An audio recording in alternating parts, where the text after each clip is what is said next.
Hi Aries, welcome to How Love Tarot. This is a singles read from the kind of end of March to the end of June. So this is about a 5-week reading. Now this reading is going to be extremely different than your normal singles read. And you may not like it, to be quite honest, because it's going to be a very deep kind of a reading. If you don't like it, feel free to switch over to another channel. I'm fine with that. Please, I don't know, stick around to the end because don't be too trigger happy because there's a lot of information that's going to come forward. If you find this reading helpful, please give it a thumbs up at the end, and you know, in the comments, please state how it helped you. In this reading, in this singles read, what I'm trying to do for you guys is to shed light on how to bring love into your life. So basically identify the obstacles that are standing in your way. I know all the other readings tell you about you're going to meet your ex and this person's going to come back and you're going to meet this new person and love is going to fall into your lap. But as we both know, that usually is not how things work out. So I'm going to start off with the first card in the first position, and this card represents you and the issues that are surrounding you in love. Now, this is a little bit of, I'm using two different types of decks. This first deck that I'm using here in the tarot, this oracle deck, it is in the description below, and so are the tarot that I'm using at the end in case you're interested. So in this card, what it says is seeing the true you. And so this is the issue that's currently surrounding you in regards to your love life, seeing the true you. Now, this is going to, you know, like I said, this is a difficult reading to hear because it's really going to pull on some home truths. And it's the kind of reading that what I would recommend that you do, especially if you have a strong reaction to it, is to kind of sleep on it, save the reading and sleep on it. And in a couple of days' time, come back and look at the reading or even look at it a month from now, because it's going to hit a nerve, that I can guarantee. And it's starting here with the first card, seeing the true you. So in this first position, the card that represents the issues surrounding you in your love life is being able to see yourself clearly. I don't know if you've ever studied psychology, Aries, but I'm a psychologist. And one of the first things, anybody that has been to college in the US, usually in a 101 psych class, you'll learn about Johari's window. And Johari's window is spelled with a J, O-H-A-R-I, is a really interesting theory. And it's a concept I really didn't understand in my early 20s when I was first studying psychology, because I had to mature myself. But it is so true. And the short version of what Johari's window is there is the way that we see ourselves, there is the way that others see us, there is the way that we think we see ourselves, and there is the way that we think others see us. So basically there's lots of different versions of how we feel and think. And for the most part, a lot of it is distortion. And what this card represents is that you're not looking at the real you. You're looking at a version of yourself that you think exists to the world around you. But how you are to others and how others are seeing you is night and day. And I don't mean that to offend you in any way, but it's a reality, it's the truth. And so what's happening here is you're seeing yourself very innocent in lots of different types of situations. And I want to put love aside for a minute, and I want to talk about all of your relationships, whether it be with friends, family, co-workers, especially people in authority over you. So that could be a boss. If you're a student, that could be, I don't know, the head of a program. And so the way that they see you, you don't understand the way that they see you and perceive you and react to you, because the way that you think that you're being seen is night and day. It really is. You think that they see you trying. They see your ability to have empathy, your ability to self-reflect, your ability to be kind and generous. But there is something going on in that exchange, that what they're reading instead is not your actions, but it's your energy. And the energy that you're putting forward is not this vulnerable energy.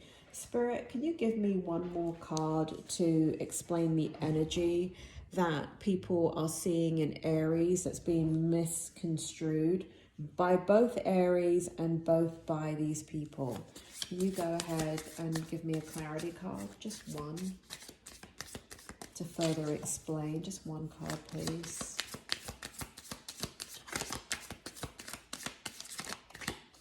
One to explain the distortion. Give me a minute, Aries. Sometimes it takes the spirit world a minute. Thank you. And so to further clarify, we have shock of the new. This card, along with this card, is so profound. So let me explain about this card. And as I explain about this card, it's one of these cards where I kind of have to reveal who I am in order to explain it accurately. So Aries, I'm a psychologist. I'm a clinical psychologist. And I'm a doctor, and I have been working in the field of psychology and psychiatry for 30 years. I'm an expert in trauma. And this card represents trauma in your life, shock of the new. And what's happening is that what happens with a traumatic event is that some people don't even know that they're going through trauma. I would say, you know, being an expert in trauma, unless it's something very tangible. So let's say you are in the military and you are deployed and you are in a bomb, something that's really, really obvious, right? And, you know, perhaps you see people die, your co-workers die. That's very obvious, tangible. You get lots of training on that. There's debriefing when you come back to camp and all of that, right? So there's the obvious types of traumas. If you get into a car accident, trauma. But other things that people do not register as trauma, but they register as normal life events, are things like you're a baby, right? You're a baby and you're born with something that, you know, you're premature and you need to have a surgery or a blood transfusion. You need to be in the NICU, the ICU for neonatals, right? For the first few weeks of your life or the first few months of your life. That is traumatic. If you are sick as a child and you have to have multiple surgeries, or you have to be in surgery or in the hospital a lot, that is traumatic. It doesn't register as a traumatic event because nobody addresses it with you, right? Your doctor who is treating you and says, you know, well, we found a benign tumor in your knee and we have to operate, and they tell your parents. They're not also telling you, because I don't think they're actually trained in this, but they're not telling you that, you know what, we need to hook you up with a psychologist because this is a traumatic event. But they do identify, doctors do identify that any time that there is a cut to the body, you know, like surgery, where they have to go in and cut, they automatically recognize it as a traumatic physical trauma. They're trained in the physical body. They're not trained in traumas to the mind. For the most part, most of them are not. And so I don't know why I'm bringing up so much medical stuff. Obviously, it's going to apply to some of you that are watching this. You've gone through childhood health issues that have put you in that position. And that is one of those traumatic events that people do not register. Adults, doctors, anybody, nobody registers it as a traumatic event. Divorce is a traumatic event. I don't care how well you co-parent. I don't care how well your children adjust. It is a traumatic event. The reality for the child breaks, right? And even if you're an adult and your parents get divorced when you're an adult, the reality of what love is changes because your parents divorced, right? And so these are things that just don't register as traumatic events. But I'm a trauma expert, and I'm here to tell you there is a lot of things in life that happen to us. And I would say at this point, in this day and age, there is no person, not one person, that probably gets to the age of 21, much less the age of 31, 41, 51, 61, that has not gone through at least one traumatic event. Now, depending on the kind of lifestyle that you have and who you are, is how resilient you are to that trauma. So I'm not going to get into that much, but what this card shows is that there has been a trauma in your life that is unresolved. So basically, something in your environment is triggering you. And I don't even want to talk about your love life, because here Spirit is not showing me your love life. Here Spirit is showing me your environment. So it could be a work environment, it could be your social environment, it could be your family environment. But what happens is that when somebody behaves in a certain way towards you, it is shocking to you, and it is triggering a very old trauma, and you go into a very protective mode where you have to self-protect, where you find yourself very reactive to the person, very defensive. For some of you, you feel remorseful afterwards. For others, you feel very angry and you need to defend yourself, okay? So this is the energy that's surrounding you. There is trauma in your life that is affecting you from moving forward in your love life and having a long-lasting love relationship, if that's what you're looking for, okay? Next, in the second position, we have dream, a beautiful dream, and we have after the storm.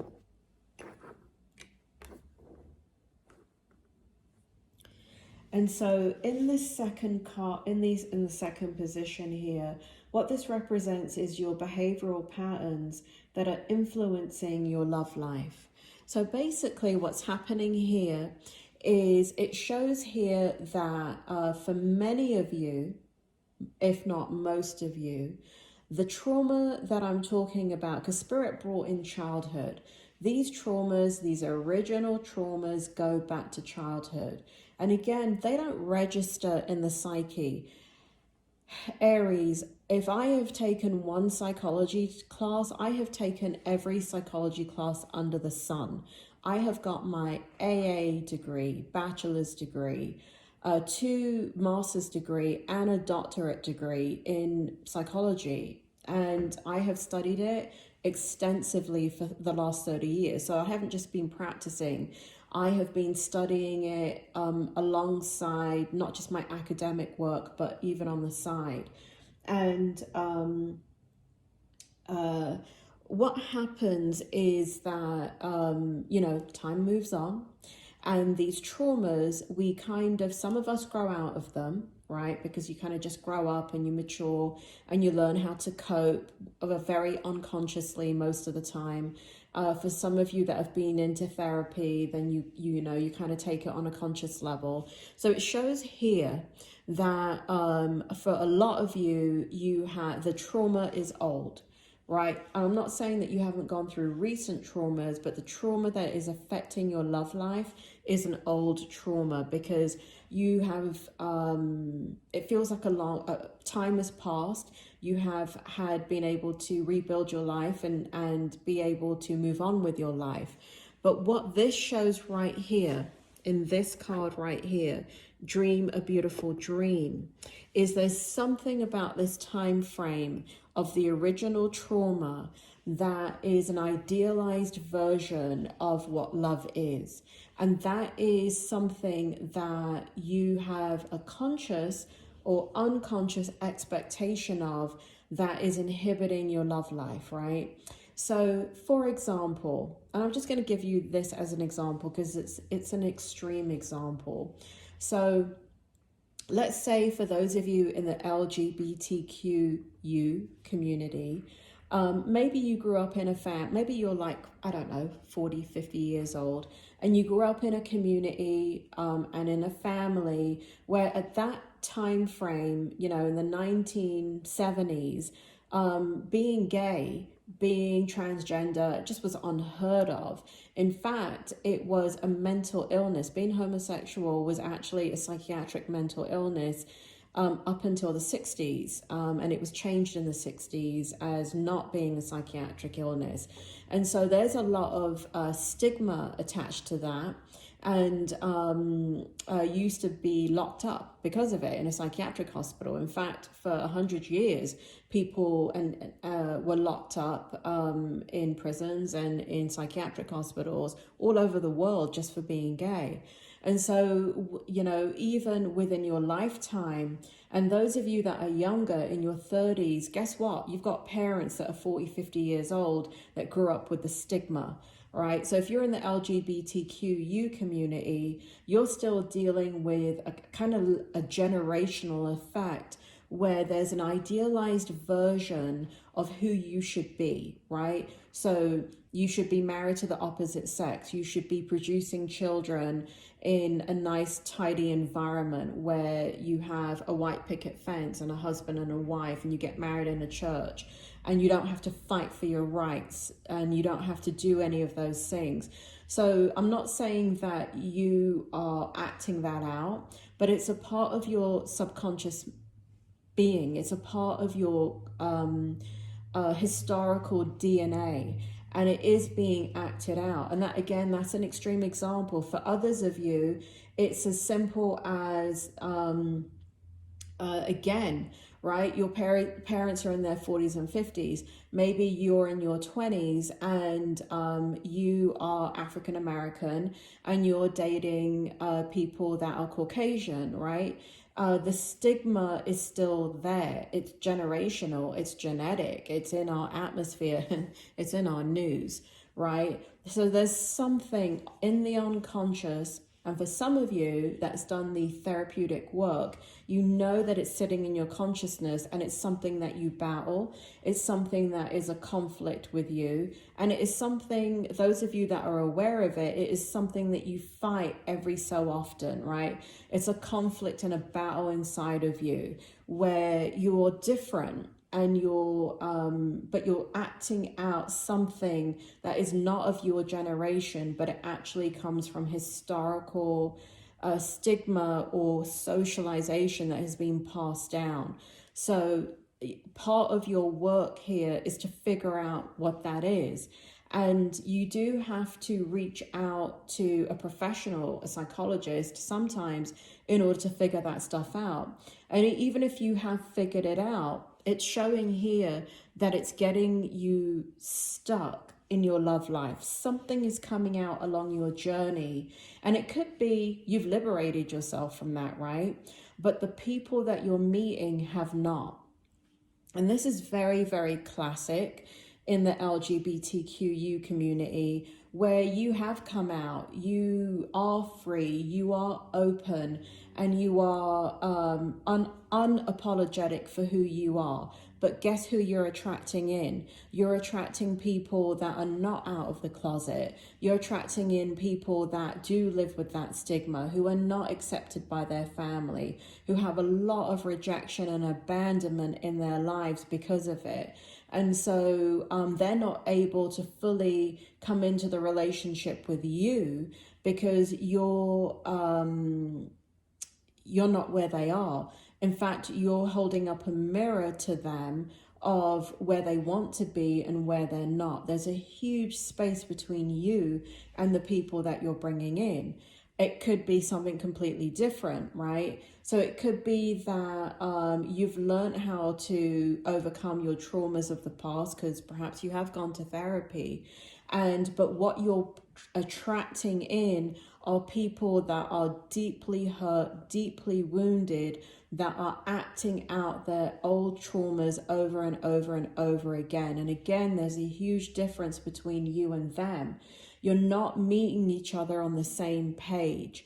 And so because of that, right, so let's say you've worked through your trauma and you're attracting in these people that are deeply wounded, and they're drawn to you because you maybe in your childhood used to rescue your parents, right? Maybe you come from an addictive family. Maybe you come from parents that dealt with addiction. Maybe you didn't even know that they were addicted, but you're an adult child of parents that had addictions, and there was parental neglect in some way. And so what you do is, because that is such an intolerable feeling, you don't allow others to ever feel neglected in a relationship. So you give over and beyond, right?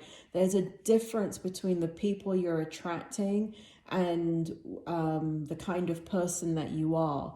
You're not coming in, drawing in people that can reciprocate your energy. You're drawing in people that have a great need, and you also have a great need too, right? Because you don't want people, like in that example, if you come from a family where you had to parent yourself, you never want somebody to feel abandoned and rejected and alone.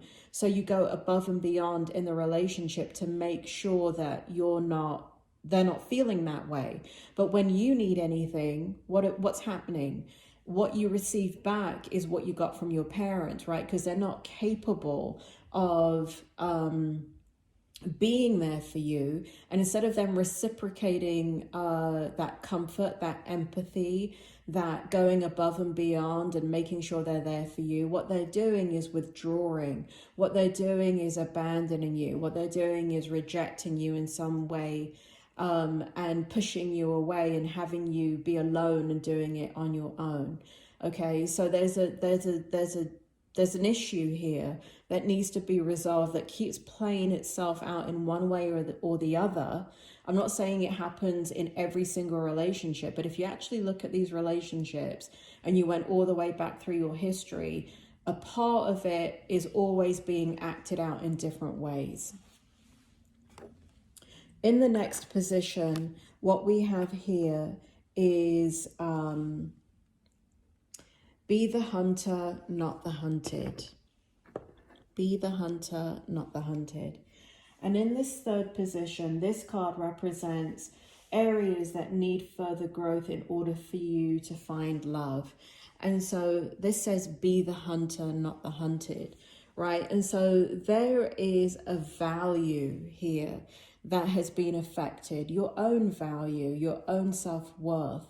So what's happening again is there's an aspect of you, Aries, where you don't feel good enough. And so you haven't put yourself out there, for some of you, or you haven't put yourself into the right environment where you can find love. You're in the wrong environment and you remain in the wrong environment. You're in the wrong social circle and you don't expand your social circle. There's something that you are not confidently going after love, and it has to do with your self-worth, and it has to do with your self-esteem. You could be kind of the kind of person, Spirit is drawing me to the fact that you're not taking care of yourself, right? And again, this is just for a small amount of Aries here, where there's been kind of devastating abandonment or losses in your life. And what's happened is you self-soothed through letting yourself go. You're not dieting, you're not exercising. And I don't mean diet as in like going on a stupid trendy diet, but you're not watching your diet. You're not eating healthy. You're not exercising. You're not maintaining your body. When you do not maintain your body, it is a reflection that you're not maintaining the mind. You're numbing the mind, okay? Now, those of you that have physical issues, like there's disabilities there, I'm not talking about you. I'm talking about able-bodied people that need to, you know, you have to take care of your mind, and you have to take care of your body, and you have to take care of your spirit. All three aspects are alive within you, and all three aspects need attention. People think that they have a lot of, I know that in the culture there's a lot of rubbish and a lot of, there's a lot of body dysmorphic problems with people. There's a lot of messages that is being sent by the media of being one body type or another body type, and this is what beauty is, and this is what beauty is. And I am not talking about that, Aries. I am talking about the fact that you have a body, and are you the right weight for your height? When you go get your blood work done, is it where it's supposed to be? And if I hear this all the time, if I had a penny for every single time I heard this from a patient, I would never need to work again. What I hear from patients that are overweight is, I went to my doctor and my blood work is fine. Guess what happens in a few years' time? In a few years' time, your body is working at capacity, right? When you're overweight or when you're underweight, and it doesn't matter what end of the spectrum you're on, you are taxing your heart, you are taxing your liver, you are taxing your pancreas, you are taxing your lungs, you're taxing the brain, you are making it overwork. And so I am not talking about body image. I am talking about being the right weight for your height and your build, and making sure that every single day, if you're able-bodied, and even if you're not, because trust me, I have worked with quadriplegic patients, disabled patients, patients with MS, patients that are paraplegic, and guess what they're doing every day? They're getting their exercise. You should be exercising every single day. And so that applies to some Aries here. And again, there is something that Spirit is telling me here, that there's a grand amount of Aries here that have let themselves go. When you let your body go, I know that you've let your mind go. When I know that you let your mind go, I know that you're letting your spirit go. And so everything is out of balance here. Everything is out of balance because your self-worth has been depleted. Your self-worth is not where it should be. The great thing about working on your physical body is that it does have it's one of those things that has an immediate impact. It is stunning to me, no matter who I meet. Even, again, like I said, I don't say this lightly, I am a doctor, and I have worked with so many patients, young, old, bedridden, quadriplegic, paraplegic, thyroid, diabetes, hypertension, you name it. And there is a form of exercise for every single human being, regardless of who you are. And if you are in a wheelchair, you know that you're supposed to be eating only a certain amount of calories a day, right? So there is something that's affecting your self-esteem. And when you work on the physical body, there's a beautiful thing that happens almost instantly, is that you begin, and first of all, you're going to get resistance depending on the type of personality that you have. If you have a lot of negative self-talk, when you start exercising, the first thing that's going to kick in is the mind. It's going to tell you all these negative things about yourself, and a lot of self-deprecating behavior and self-talk is going to come out. But for the most part, if you're disciplined and you can move past the mindset and you can work out and do cardio every single day for an hour, it has a domino effect on your physiology, on your psychology, and on your spirit. And it's the only thing that has that type of effect. You cannot work on your mind and it have an effect on your body and your spirit. You cannot just work on your spirit and it affects your body and your and your mind. The only thing that affects all three is working in your body. And the reason for that is what houses your spirit, Aries? It's your body. What is the first thing that you do when you come into this life? And what is the last thing that you do when you leave this life? Is you take a breath. You take a breath. That is the physical body. And so that is why it has such a profound effect on the mind and the spirit. And that's why it's the one thing that you can do, if you can't do the other things, that will have the greatest impact on how you feel about yourself and being able to go out and increase your confidence and your ability to go after what you want in regards to love and what you deserve.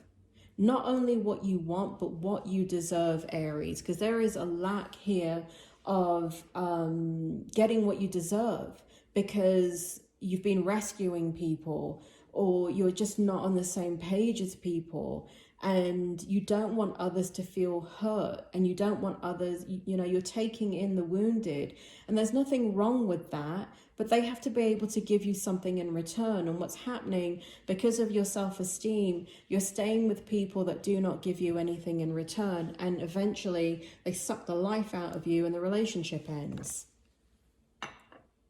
In the fourth position, we have here defend to the end the worthwhile. Defend to the end the worthwhile.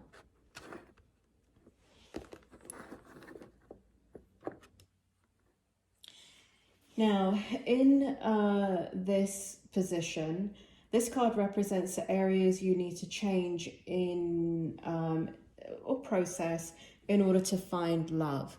And again, what this shows, it just kind of validates that trauma, right? So basically here we have the owl again. And what is happening on the inside is you've gained a lot of wisdom. You gain a lot of insight. You've gained a lot of experience, Aries. But what you're doing on the inside is crying. Do you see this woman? Masculine or feminine? What's happening on the inside of you is that you're crying, you're sad, you're lonely, you're not connecting, and you're not able to apply the energy that you need to get out of the darkness. Yes, you have the wisdom. Yes, you've learned a lot. Yes, you have a lot of insight and awareness into even who you are and all the work that you've done. But the place that you're in that needs to have change is this thing.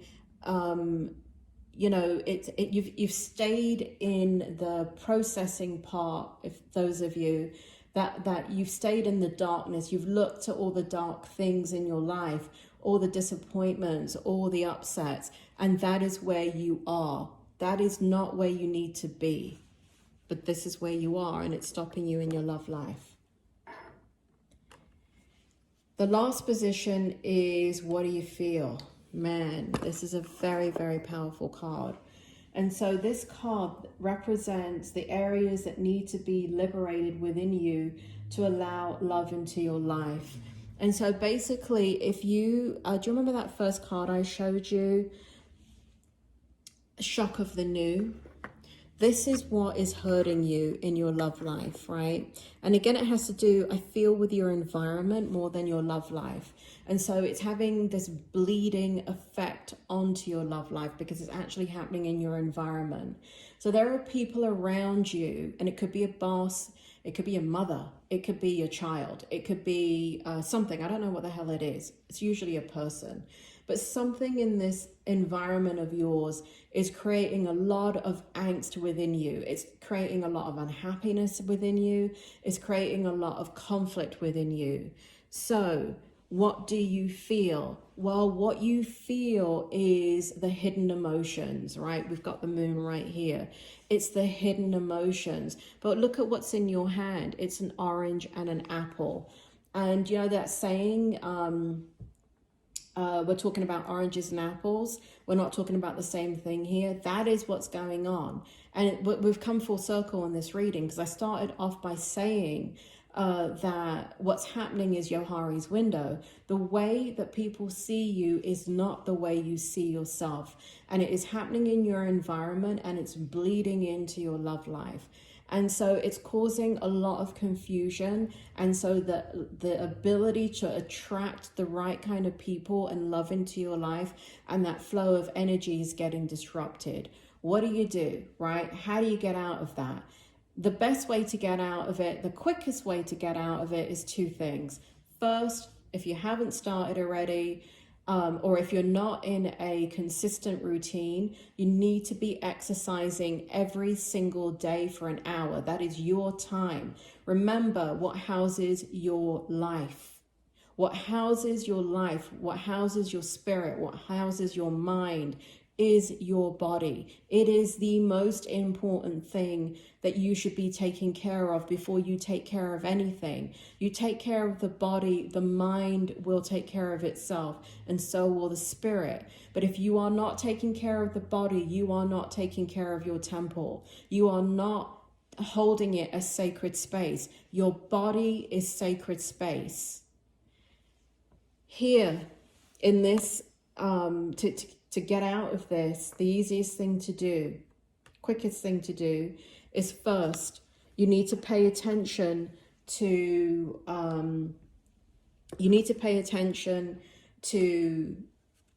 working out every single day until you build up your ability to do cardio every single day for at least an hour. And that needs to be what you do. That's you, that's your body, that's your temple, that is sacred space. That houses the very breath of your life. It is the most important thing you should be paying attention to.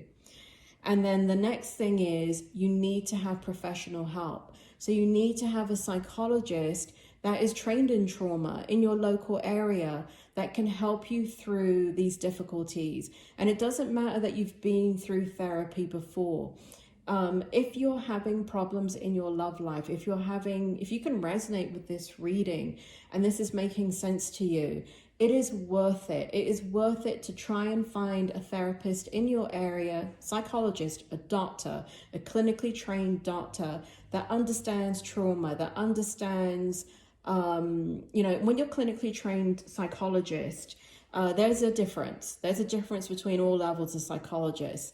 But the clinically trained psychologists understand all aspects. Because of our training, we go through we go through more training than a psychiatrist. We get less money, a lot less money. But the extensive nature of our training allows us the ability to address all situations. So one of the issues that you may have had in therapy is that you're dealing with a master's level clinician. No offense, master level clinicians. I used to be one of them myself. I'm not anymore. But there is a difference in the education. There's a difference in the amount of experience you get. And so seek out appropriate treatment and start a workout routine. This is your tarot in regards to your energy for the next 6 weeks. And so you actually have some beautiful tarot here.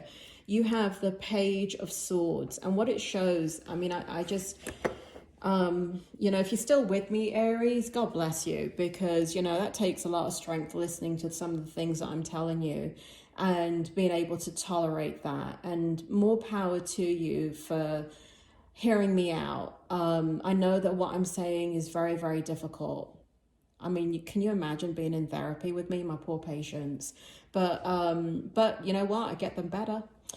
Anyway, we have the Page of Swords here. And this is such a beautiful card because it's surrounded by butterflies.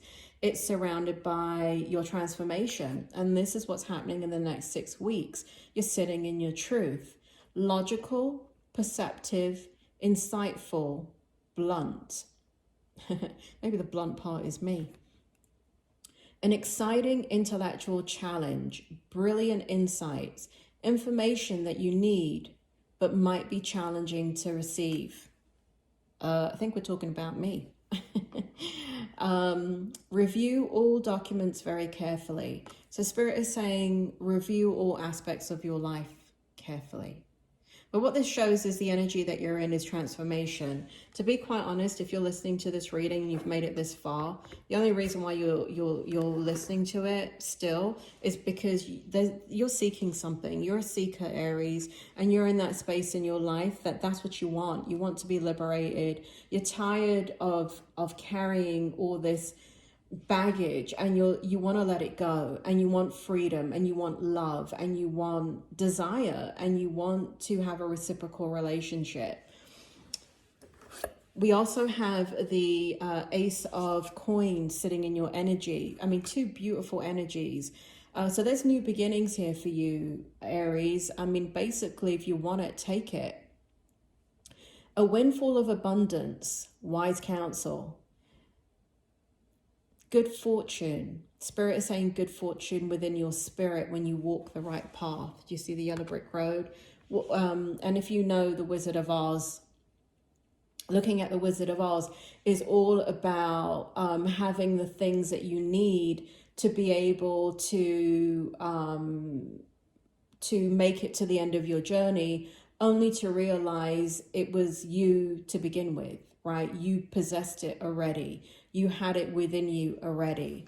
And so significant, it says an exciting career opportunity.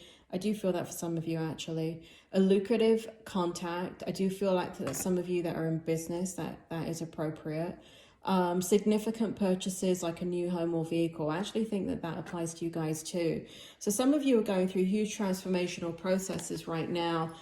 New opportunities that could be shifting your consciousness, and that's one of the reasons why you're sitting in this energy, listening to this reading and tolerating me. Thank you for that. I'm only here to help.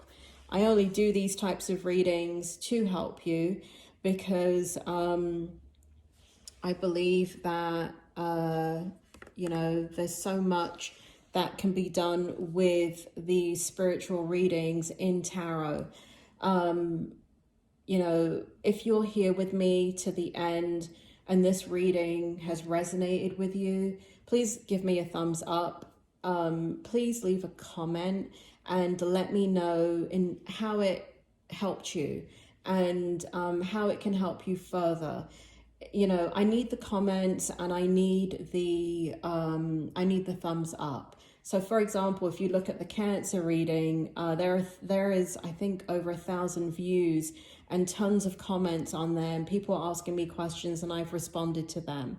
If you don't engage me with this reading, meaning that you just let it go, even though it helped you, I'm going to discontinue this reading, and I'm only going to give it to the signs that respond to me. And so in order for this, again, I do believe that there is a responsibility when you do tarot, when you are intuitive, when you're a psychic, when you're a medium, to help others reach their own potential. And that's all I'm trying to help you do here. I know that this is an extremely tough reading. What I would advise you to do is save this reading and sleep on it. And what I would like you to do is come back to this reading in a couple of days. This is about a 5 to 6 week reading. And I would like you to come back and review the reading for some of you several times, because every single time you look at it, you're going to get something else out of it. And you're going to be able to tolerate what I'm saying on a deeper level. And you're going to be able to have the insight that you need, because that's what Spirit is showing me. So for those of you that resonated with the reading, God bless you on your journey, and may you find what it is that you need, and allow those challenges to be dissipated in your life, so love can flow easily and effortlessly into your life. Aries, I hope that was helpful, and you take care.